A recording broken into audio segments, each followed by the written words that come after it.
Tolstoï disait que chacun pense à changer le monde, mais personne ne pense à se changer soi-même.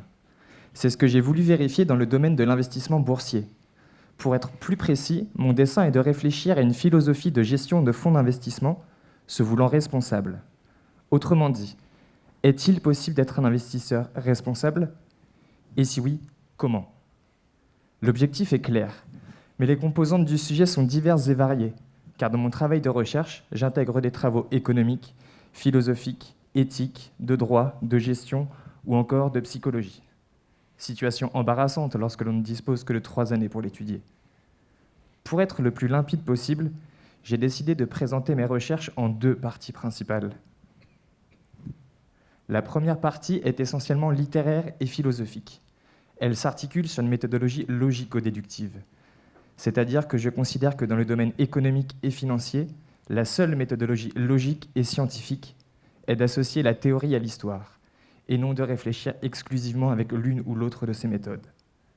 De cette manière, j'ai alors observé et analysé certaines théories économiques, morales et financières, pour en faire ressortir l'attitude financière et extra-financière la moins irresponsable possible. Lorsque l'on parle d'extra-financier, c'est seulement pour dire que l'on ne cherche pas uniquement à faire fructifier le capital, on y intègre des critères environnementaux, sociaux ou de bonne gestion. La deuxième partie adopte quant à elle une méthodologie complémentaire à la première. Le rationalisme critique par le moyen du falsificationnisme. Bon, cela peut sembler compliqué, mais le principe est simple. Comme on ne peut rien affirmer de vrai dans le domaine de l'action humaine, on teste des hypothèses, des conjectures, pour observer si elles sont réfutables ou non. Mon seul but étant de m'écarter le plus possible de ce qui est faux. J'ai alors effectué des tests concernant 7 conjectures différentes. Efficience des marchés, notation extra-financière, diversification, couple rendement-risque, etc.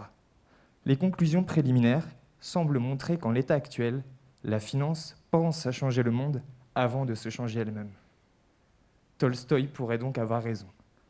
Les théories économiques, morales et financières contemporaines ne permettent pas à la finance de marché d'être foncièrement responsable. Mon travail actuel est alors de recenser ce qui est apparu logique et non réfuté pour essayer de créer une philosophie de gestion de fonds d'investissement utile et bénéfique pour l'investisseur, mais aussi et surtout pour les autres citoyens du monde, comme investir dans les fondamentaux financiers, l'investissement dans la valeur de Benjamin Graham, ne pas spéculer, avoir un horizon d'investissement long terme, ou encore avoir le bilan carbone le moins mauvais possible. Comme le disait Churchill, le progrès est aussi inéluctable que le sucre qui fond dans la tasse de thé. Mais rien n'empêche de tourner la petite cuillère.